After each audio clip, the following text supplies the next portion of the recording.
Magandang araw! Welcome to Roxy's Pinoy Stories. Ha? Late 40s ka na ba ta? Sabi ko kay tita na siyang ikinatawa niya. Talaga? Magkasing ganda ba kami ni Cha? Tukoy niya sa asawa ko. Napatawa akong tumangu-tango. Parang ang nasa 30s ka lang eh.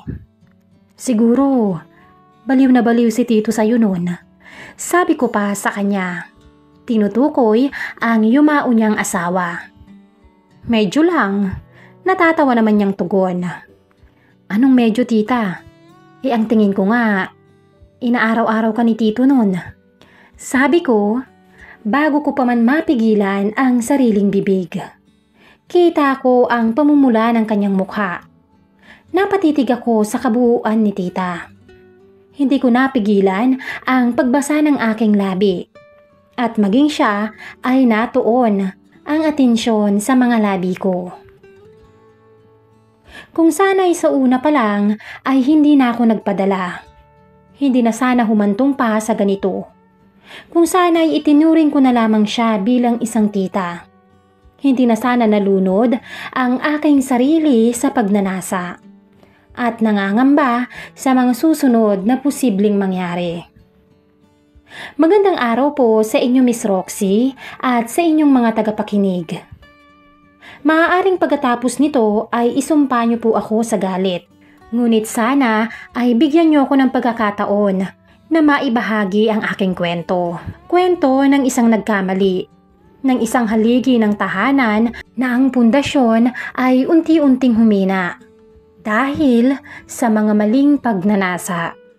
Tawagin niyo na lamang po ako sa pangalang Jeric, 32 years old, mula sa Cavite. Isang supervisor sa isang construction supply company. Ang asawa kong si Cha ay isang on-site VA. Dahil sa panggabi siya, madalas ay hindi na nagtatagpo ang mga oras namin. Kapag gising ako, siya naman ang tulog. At kapag may oras siya, ako naman ang nasa trabaho. Para bang kami dalawang taong magkasama.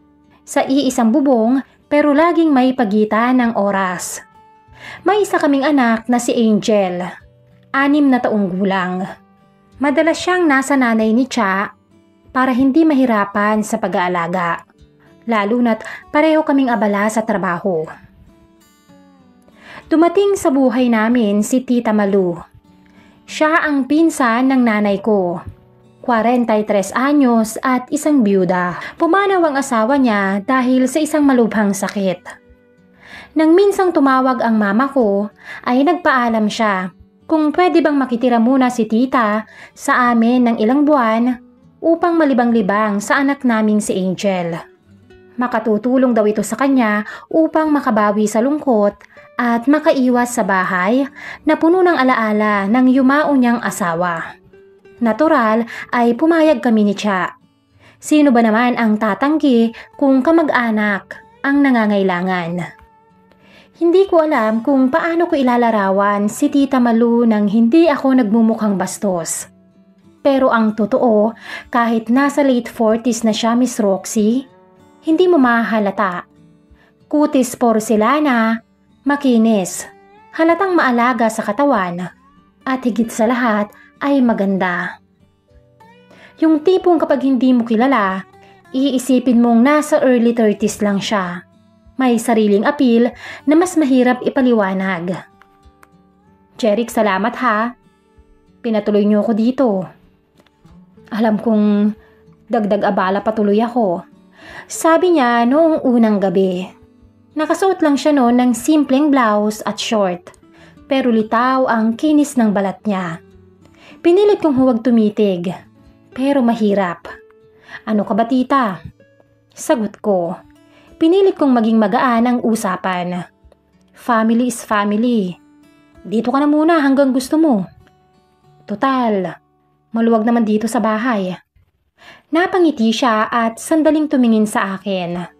Maswerte ang asawa mo sa'yo at mabait na bata ka. Nagkibit balikat ako. Mas maswerte ako sa kanya, tita. Narinig ko pa ang bahagyang tawa niya. Pero hindi ko alam kung bakit parang may kakaibang dating ang palitan naming yun. Sa mga unang linggo, normal ang lahat. Tumutulong siya sa gawaing bahay, minsan ay siya ang nagluluto kapag tulog si Cha at nasa trabaho naman ako. Pero sa dami ng pagkakataon na nagkakasalubong kami, ako mismo ang nakakapansin na nagiging mas komportable na siya. Isang umaga ay palabas ako ng banyo. Nakatapis lang ako ng tuwalya noon at nagkataong palabas din siya ng kusina, bit-bit ang tasa ng kape. Nagkabanggaan kami. Ay, sabay naming sabi, natapunan siya ng kaunting kape sa braso. Naku tita, sorry ha. Dali-dali kong dinampot ang tuwalya ko para punasan ang braso niya. Pasensya na hindi kita nakita. Ngumiti siya kahit may bahagyang hapdi na mababakas sa mukha. Okay lang Jeric, hindi naman mainit. Pero hindi ko maiwasang mapansin na nagtagal ang tingin niya. Hindi sa mukha ko, kundi sa bandang ibaba. Pinilit kong umiwas ng tingin at nagbiro lang. Naku, baka mapagalitan ako ni Cha nito kapag nalaman niyang napaso ka. Sambit ko. Hindi naman siguro. Sagot niya pero may kakaibang lambing sa tono. Sa sandaling yun, hindi ko masabi kung ako lang ba ang nag-iisip ng sobra o kung talagang may kakaibang tensyon na sa pagitan naming dalawa. At doon, nagsimula ang hindi ko alam kung matatawag kong delikadong pakiramdam. Isang kilabot na nakahalo sa tukso. Sa mga sumunod na linggo ay pareho pa rin ang daloy ng buhay namin. Si Cha ay abala pa rin sa night shift niya. Bihirang makasama sa bahay. Ako naman, madalas ay umuwi ng tanghali para kumain at magpahinga bago muling pumasok sa trabaho. At sa mga oras na yun, Miss Roxy, si Tita Malu ang naging kasakasama ko. Walang mali siya. Dapat. At iyon ang pinangahawakan ko sa sarili ko. Pero habang tumatagal, napapansin ko na parang unti-unting nagiging mas malapit kami ni Tita Malu sa isa't isa. Isang hapon, habang nanonood ako ng TV sa sala, ay lumapit si Tita. Dala ang isang tray ng merienda. Jeric, kumain ka na muna bago ka pumasok ulit. Sabi niya at inilapag ang pansit canton na niluto niya at malamig na juice. Salamat tita. Hindi mo na kailangang mag-abala pa. Sagot ko, pero sa loob ko, ramdam kong matagal na akong hindi nakakatikim ng ganitong pag-aalaga. Si Cha kasi, pag uwi galing sa trabaho, bagsak na agad sa kama. Wala akong reklamo.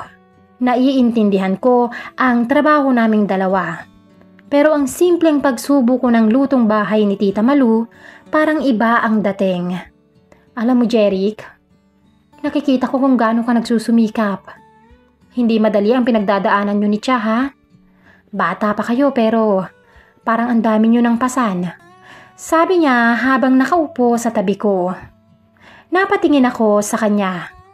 Hindi lang dahil sa sinabi niya, kundi sa paraan ng pagkakasabi. May lambing, may pag-iintindi na matagal ko nang hindi nararamdaman. Napangiti ako ng pilit. Ganun talaga siguro tita. Kailangan eh. May anak na kami. Tsaka may responsibilidad na. Minsan talagang parang nakakapagod. Hindi ko inaasahan ang sunod na ginawa niya. Bigla niyang ipinatong ang kamay niya sa braso ko.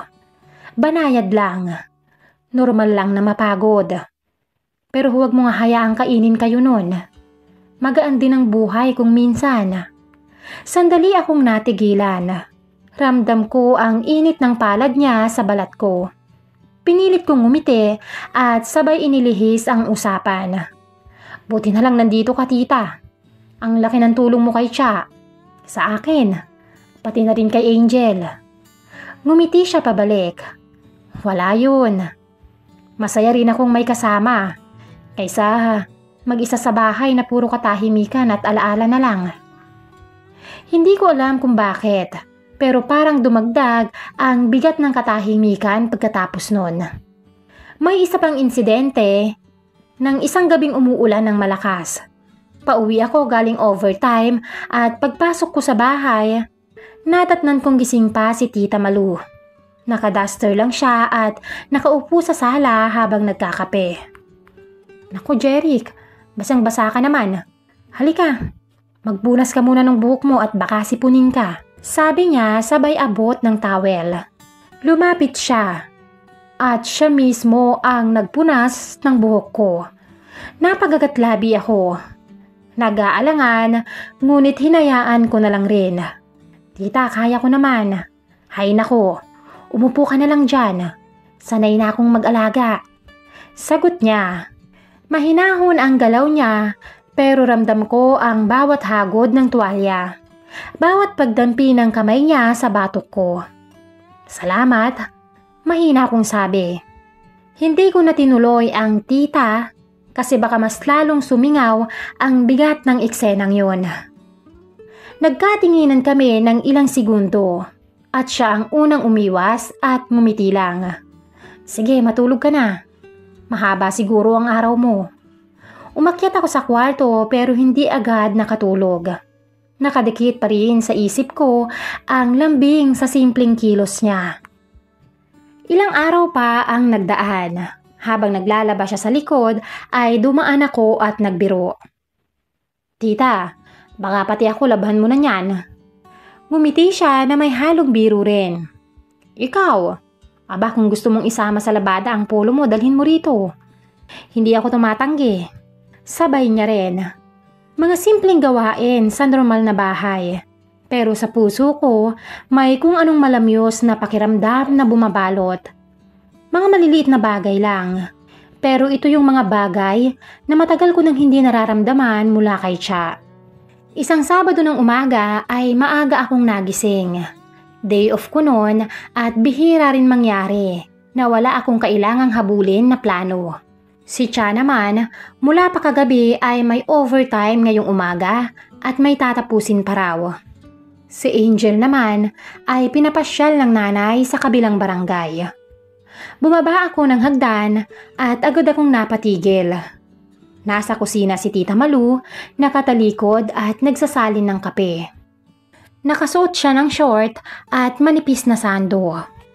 Ang unang sumagi sa isip ko ay hindi dapat, pero kusa na lang namilog ang mga mata ko. Sa edad niyang higit 40, ay hindi mo iisipin yun. Ang kinis at ang puti.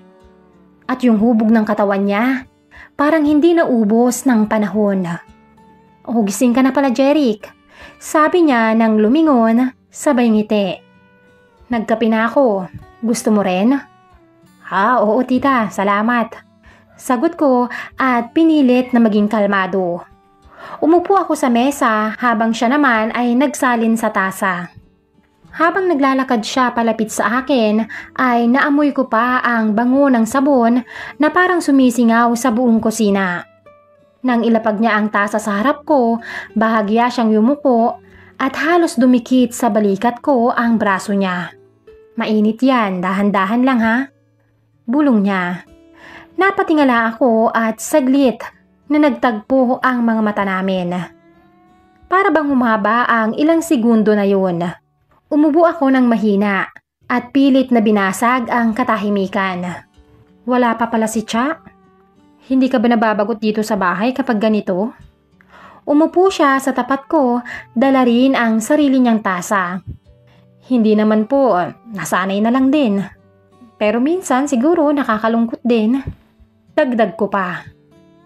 Tumitig siya sa tasa niya. Oo, lalo na sa gabi no?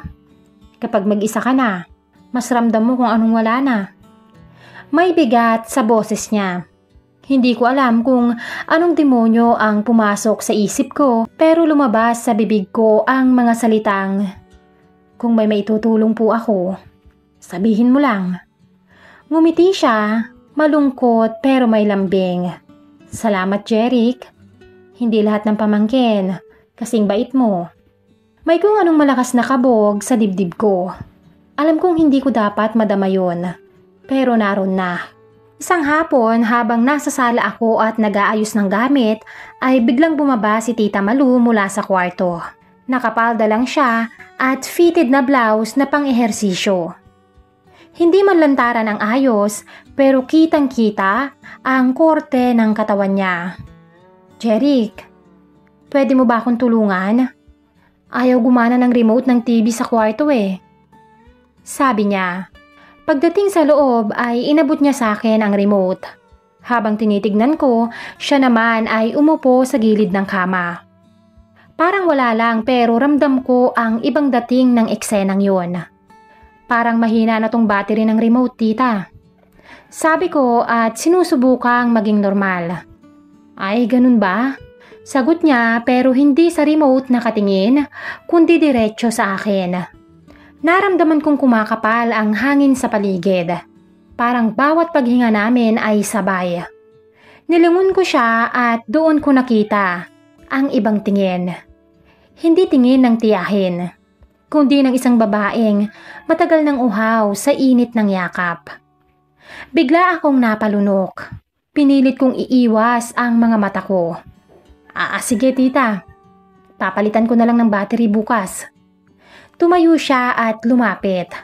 Salamat, Jeric, sabay haplos sa braso ko. Napako ako sa kinatatayuan ko. Hindi ko alam kung paano sasagot. Pero bago pa ako nakapagsalita, ay tumalikod siya at ngumiti na parang walang nangyari. Gabi na nang humiga ako sa kama namin ni Cha. Ramdam ko pa rin ang init ng hininga ni Tita Malu kanina. Ang mga titig niya na hindi ko mabura. Para akong sinisilaban mula sa loob. At doon ko napagtanto, nagsimula na ang mga bagay na hindi ko na dapat pinapansin. Pagkalipas ng ilang araw, mas naging kakaiba ang takbo ng mga pangyayari sa bahay. Hindi naman lantaran pero ramdam ko na ang bawat kilos at tingin ni tita ay may kasamang init na hindi ko maipaliwanag. At sa kabila ng lahat, hindi ko rin maitago na hinahanap-hanap ko yun.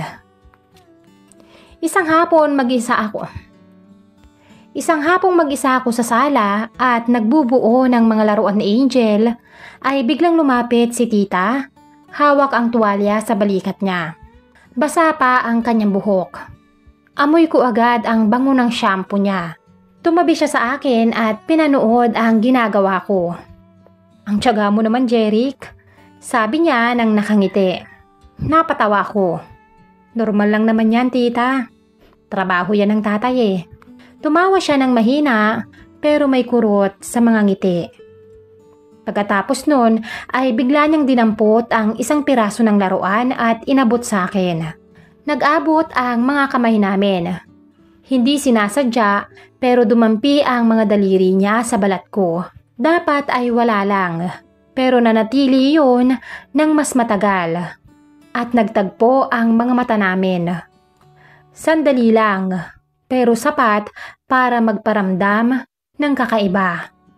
Habang naglalaba ako isang hapon sa likod ng bahay ay lumapit siya dala ang mga tuyong damit. Nakatali ang buhok niya at nakasuot ng simpleng duster. Pero sa bawat galaw, lumilitaw ang hugis ng katawan na pilit kong iniiwasan ng tingin. Jeric, baka pwedeng pakibuhat tong sampayan. Hindi ko kasi kayang mag-isa eh.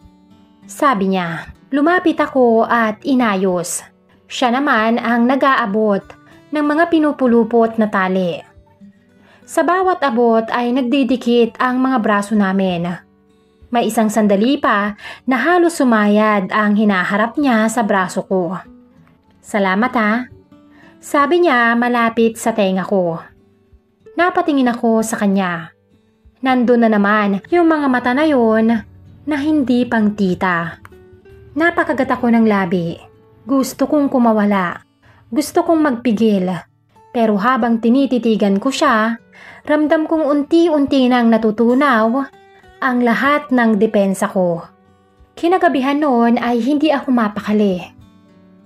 Sa isip ko ay paulit-ulit na bumabalik ang mga eksena kanina. ang mga tuhod niya sa binti ko. Ang daliri niyang dumadampi sa kamay ko. Ang mga mata niyang parang nangungusap. Sa ganito pa lamang, alam kong nagkakasala na ako. Isang gabing maulan, tulog na si Angel at si Cha naman ay nasa trabaho na. Ako naman ay nasa sala, nag-aayos ng mga gamit sa mesa. Biglang bumukas ang kwarto ni Tita Malu. Nakasuot siya ng manipis na nightgown at halatang nagising dahil sa lakas ng ulan. "Jeric," mahina niyang tawag. "Pwede ba akong makiupo rito? Hindi ako makatulog sa lakas ng ulan eh. May kasama pang kulog." Tumangulang ako at pinaupo siya sa tabi ko. Habang lumalakas ang ulan ay tahimik kami pareho. Pero ramdam ang tibok ng puso ko. Ang lapit niya, ang amoy ng lotion sa balat. "Jeric?" Bulong niya ulit at halos hindi ko marinig. Paglingon ko ay naroon na ang mukha niya. Ilang pulgada lang ang layo. Hindi ko alam kung sino ba ang nauna, Miss Roxy. Ako ba o siya? Pero nagtagpo ang mga labi namin. Mabilis at mariin. Parang matagal nang pinipigil. Dapat ay itinigil ko na, pero sa halip ay hinila ko pa siya palapit. Ang mga kamay niya ay dumapo sa batok ko, habang ang akin naman ay lumapat sa bewang niya. "Jeric, sandali," pabulong niyang sabi habang hindi inaalis ang labi niya sa akin. "Ano?" Sagot ko, pero muli ko siyang hinalikan ng mas malalim. Bawat dampi at haplos ay parang nagliliyab ang buong katawan ko. Sa gitna ng ulan at kulog, hinayaan naming lamunin kami ng tukso. Mahigpit ang kapit namin sa isa't isa, na para bang kung bibitaw kami ay mawawala ang lahat. Nagkalapit pa ang katawan namin, at doon ko naramdaman ang bigat ng kasalanan. Pero mas malakas ang hatak ng kapusukan. Hanggang sa tuluyang bumigay ang natitirang pagpipigil, Miss Roxy. Doon nangyari ang mga bagay na dapat ay kami ni Cha lamang ang gumagawa. Nang matapos ay parehong tahimik. Hawak ko pa rin ang mga kamay niya habang nakasandal siya sa dibdib ko. "Jeric," mahina niyang sabi. "Paano to?" Wala akong maisagot sa kanya. Nakatingin lang ako sa kisame at kinakain ng guilt. Pero hindi ko maitatangging nananabik pa ako. Alam naming mali, Miss Roxy. Pero alam din naming hindi pa yun ang huli. Simula ng gabing yun, hindi na naging pareho ang lahat. Sa labas ay normal pa rin. Si Jeric na asawa at ama. Si Jeric na mabait na pamangkin sa kanyang tiyahin. Pero sa loob ng bahay, sa likod ng mga nakasarang pinto at mga patay sinding ilaw, may lihim na namamagitan na paulit-ulit naming ginagawa. Isang Sabado, habang si Cha ay nasa trabaho at si Angel naman ay nasa kanyang lola, nagluluto si tita ng hapunan. Lalapit ako para tumulong. Kunwari ay mag-aabot lang ng kutsara o magbubukas ng kalan. Pero sa bawat pagkakataong nagkakasabay ang kamay namin, nagtatagpo rin ang mga tingin. At mauulit ang kapusukan namin. Mabilis at matindi na para bang hindi kami makapaghintay. "Jeric," bulong niya minsan habang hawak ko ang bewang niya at nakasiksik siya sa dingding. "Kung mahuli tayo ni Cha, katapusan na natin."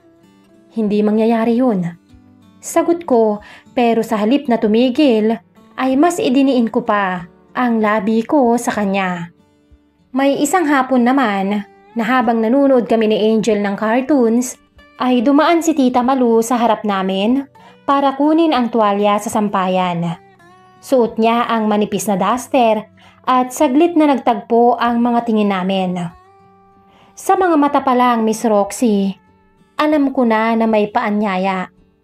Kaya pagkahatid ko kay Angel sa kwarto para mag-nap, ay agad kong sinundan si tita sa laundry area. At doon, sa pagitan ng mga labahin, naganap na naman ang isa na namang sandali ng kasalanan. At pagkatapos ng lahat ng yon, pare-pareho ang ending, Miss Roxy. At pagkatapos ng lahat ng yon, pare-pareho ang ending, Miss Roxy. Isang katahimikan. Alam mo, Jeric, hindi ko alam kung bakit ko to ginagawa. Habang nakatalikod siya sa akin, hindi ko rin alam. Sagot ko. Pero sa tuwing nariyan ka, hindi ko kayang pigilan.